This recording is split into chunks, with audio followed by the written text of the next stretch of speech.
is a huge story. It's a big story, and it comes a couple weeks before people are going to, vote. Well, they already have been voting, but this is a wild and crazy story. Certainly shocking to me, and I think it was shocking to a lot of other people, including those that are running, against Horsford. As you know, Stephen Horsford has been a representative here, District 4, for a very, very long time. I don't think I speak for myself, but I think I speak for a lot of people in Nevada. He's well-liked by a lot of people. He's well-liked.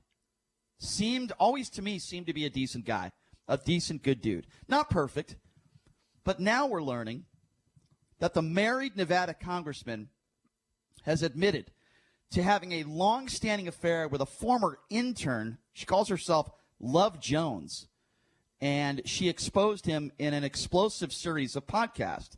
Now, Horsford had previously been Nevada's first African-American state Senate majority leader. And this woman, her real name, my understanding, is Gabriella Linder. And she detailed the affair in this podcast. And she said it happened back starting in 2009 when she was a 21-year-old intern at Senator Harry Reid's Nevada office. And that they only broke ties recently, like a month ago. The same month that she started her podcast. Now, I find this to be, the timing of it to be extremely strange. Why has this been going on for a decade and we're only learning about it now? And why does it come out a couple weeks before the elections? I believe it's June 9th. That's what I find to be really strange and bizarre. When I first heard the story, I thought to myself, is this Horsford's way of just saying, okay, I'm going to back out of this? But he has said that no. His people have said no, he's not going to back out of this. So I'm trying to understand why this happened a few weeks before, and I don't have the answer. I don't know why. Here's what we do know, though.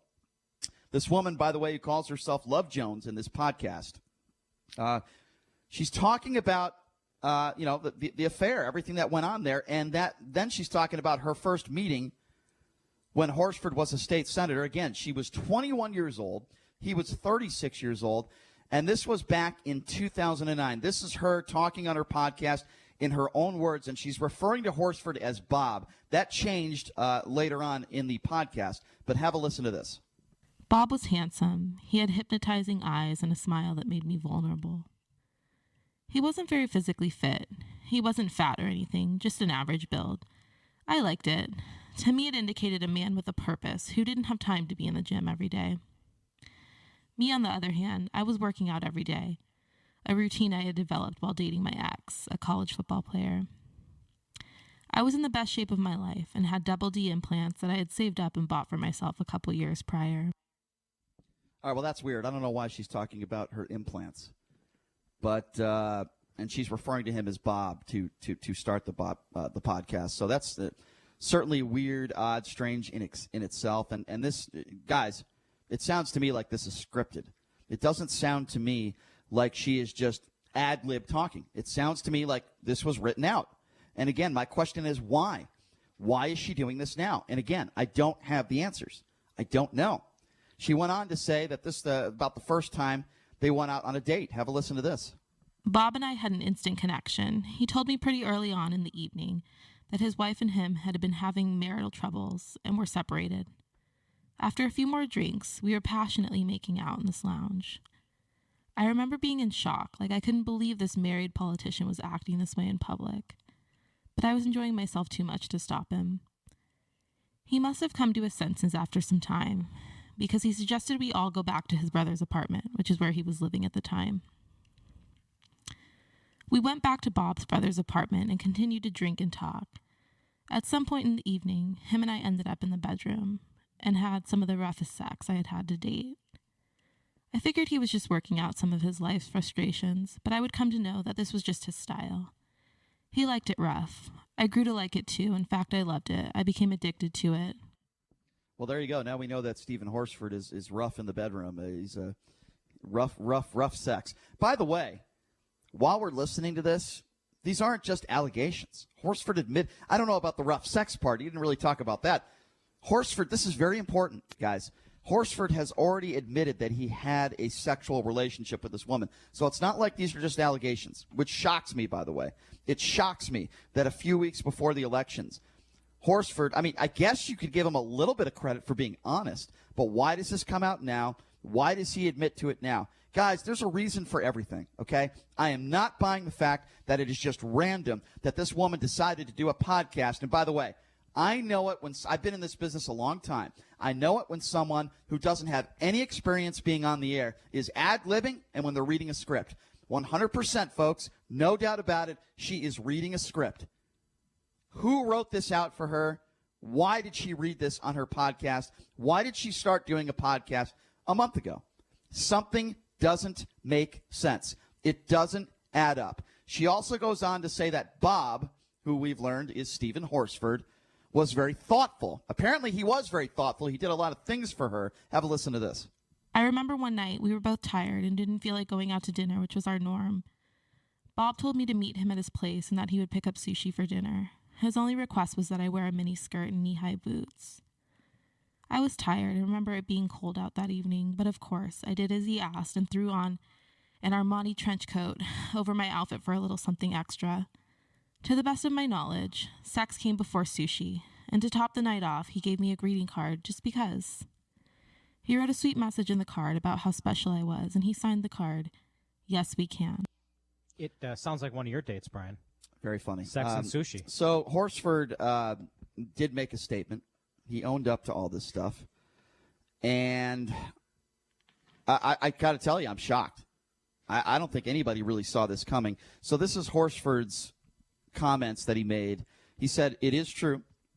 And this was over the weekend. This is very recent, right? Really, within 24. That's another thing that makes me suspicious about this. He has a statement literally soon after this goes public. Here's what he said. He said, "It's true that I had a previous relationship outside of my marriage over the course of several years." He said, "I'm deeply sorry to all those who have been impacted by this very poor decision. Most importantly, my wife and family." I agree with him on that. This is more important than politics. This should be more important than all that other stuff. It should be about his family. I mean, imagine what his wife and his kids are going through. He also went on to say, "Out of concern for my family during this challenging time, I ask that our privacy be respected." Well, obviously that's not going to happen, Stephen, with all due respect. You're running for office. The elections are coming up. I don't think that your wife and your kids should be subject to all this, but you certainly should be, and you need to be held accountable. And you just coming up with a statement that says you're sorry, it ain't enough.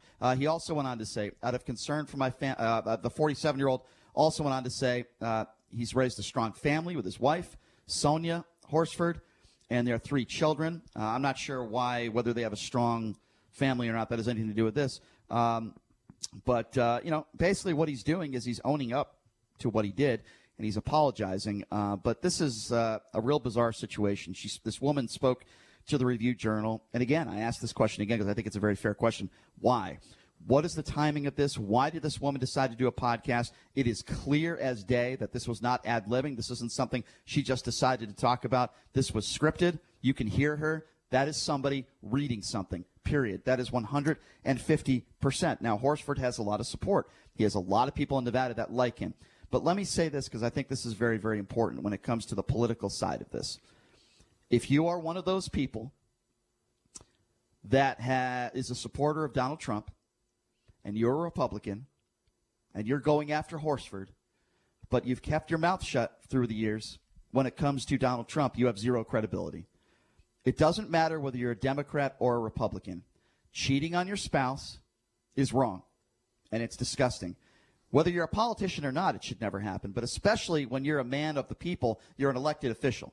So it doesn't matter whether you're Donald Trump or whether you're Stephen Horsford. Wrong is wrong.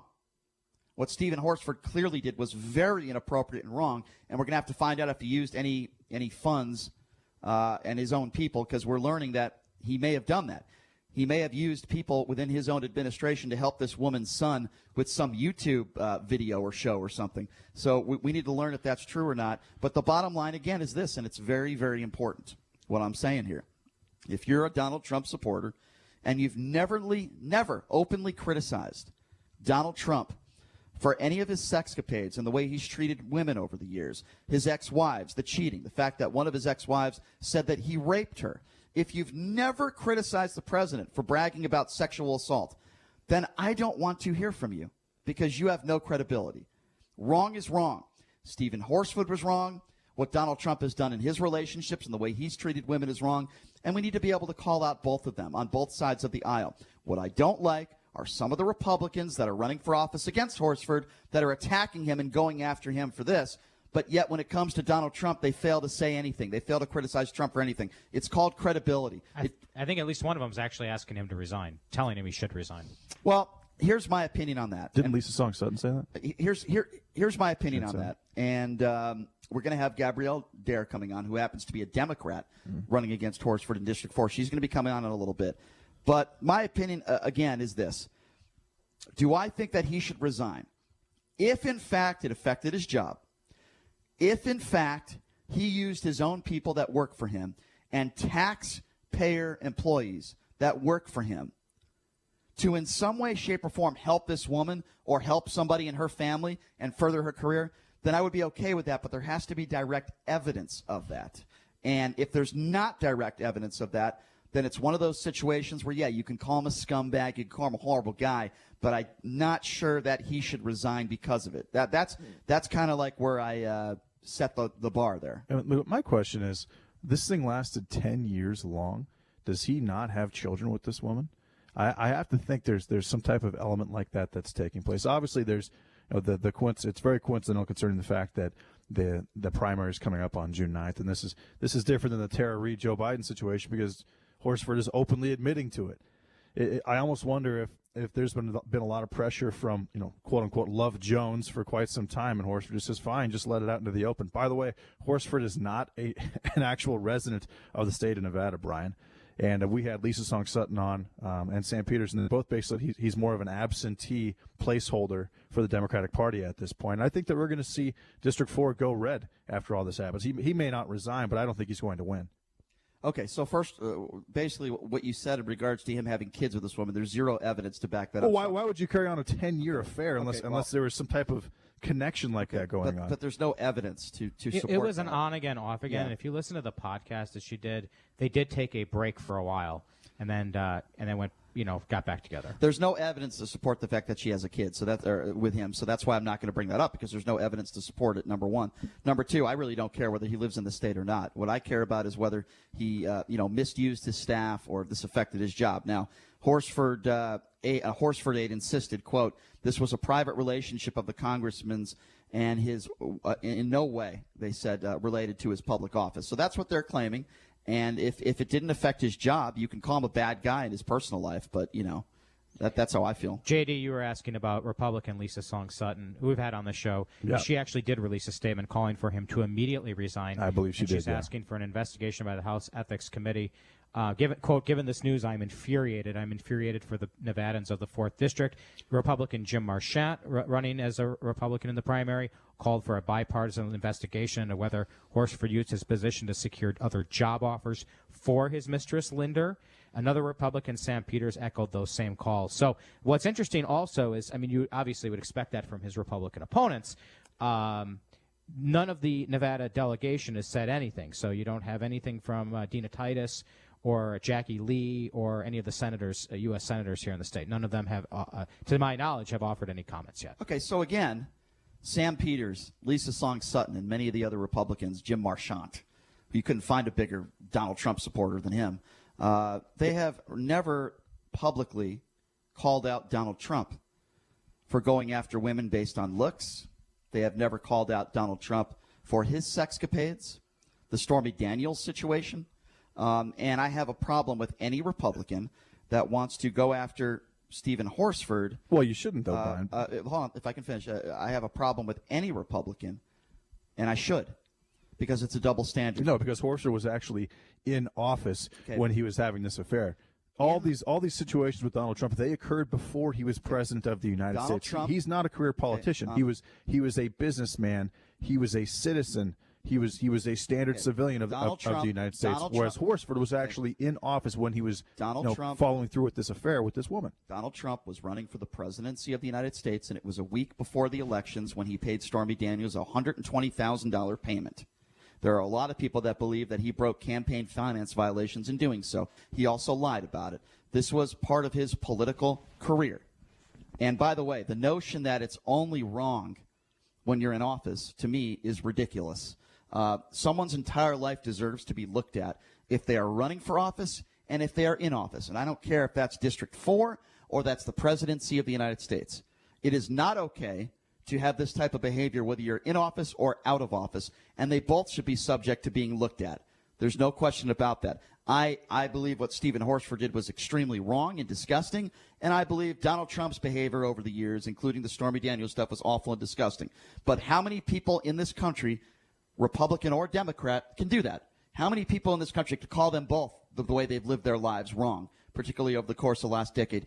Sadly, I would say next to nobody, and I'm sick and tired of it. I'm sick and tired of the double standards. If you are running against Horsford as a Republican and you have kept your mouth shut over the last 4 years when it comes to Donald Trump and the way he's lived his life, the way he's attacked women based on looks, then you have zero credibility. And by the way, I'm a friend of Lisa Song Sutton, and I told her that on social media, and she agreed with me. But you will never hear it from the right. You will never hear it from those that are running against Horsford. You will never hear them go after Donald Trump for attacking Nancy Pelosi on her teeth and her looks. You will never hear it from the Republicans, and it's disgusking. Attacking Pelosi is not even close to the same thing as what Horsford did. Well, I just named some other things. Yeah, that you Donald did. Trump You did again, and those took place before. Allegedly, those allegedly took place before he was running a campaign. President of the United States. He was running a but campaign. why would someone just have to? Why, in your opinion, does someone have to automatically bring up Donald Trump to have any credibility whatsoever? Okay, if they that's want, not what I said. You did say that. Let me. You're deflecting the situation off of Horsford, and you're putting it onto Trump. That's not what I said. So I'll say it again, so you can listen to me. I listened to you. Not clearly, what Brian. I said. I didn't say you immediately have to go after Trump. If you listen to what I said, I'll say it again. Never in your career have you ever gone after Donald Trump for his sexcapades, for his lifestyle, for the way that he handled that whole Stormy Daniels situation, the ex-wives that he had? One of his ex-wives accused him of rape. He's had 25 women that have come forward and accused him of either sexual assault or rape. He attacks women on a regular basis. He did it when he was running for president, and he's done it while in office. So I'm not saying you have to go after Donald Trump now. That's not what I said.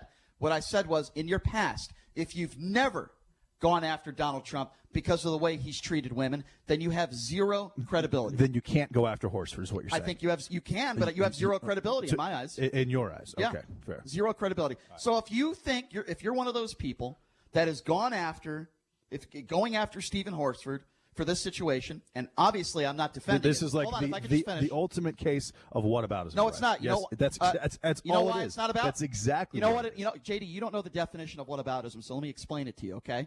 I'm going after both of them. This is not whataboutism. I'm not defending either of them. I'm going after Stephen Horsford because what he did is disgusting, it's wrong, and I wouldn't feel bad for him if he resigned. I feel the same way about Donald Trump. You have a Republican and you have a Democrat. I'm going after both of them for equal crimes of treating women poorly, what Horsford did and what Trump did. That is not the definition of whataboutism. You know what whataboutism, if I would say this. I would defend Horsford. You know what? I'm defending Stephen Horsford. He did nothing wrong. Look at Donald Trump. That is absolutely not what I'm doing. That's what whataboutism is, and people do it all the time. This is not whataboutism. I am going after Horsford just as I am going after Donald Trump. And I can tell you right now, Donald Trump's history and the way he's treated women is a laundry list a lot longer than Horsford. You are downplaying what Horsford has done and justifying it. I am not with the things that President Trump has allegedly done. Are you not listening to what I just said? And you're deflecting off of Horsford, and you're saying you can't go after Horsford unless at some point you went after Trump in the last 5 to 10 or 20 years based on how he lives his life. Again, you're not listening to your co-host, so I am totally listening to my co-host. What did I just say? Literally a minute and a half ago. I said if he resigns, I don't feel bad for him. I called him a scumbag. What he's done the last 10 years to his wife and family is utterly disgusting. So why even bring up Trump? Now, please explain to me how I am defending his actions. You're not defending his actions. I'm not That's saying. what you just I know said. I said you're downplaying. How am I downplaying his actions? How am I downplaying? Because you're saying, well, Trump did the exact same thing, but worse. And if you don't bring up Trump, then you can't bring up Horsford. I'm not downplaying his actions. That's literally what you've said, Brian. And you know what? I agree with you. Not a lot of politicians do these type of things. Do I think it's going to help Horsford? No. I do think that his district will probably go red based on what I know about him.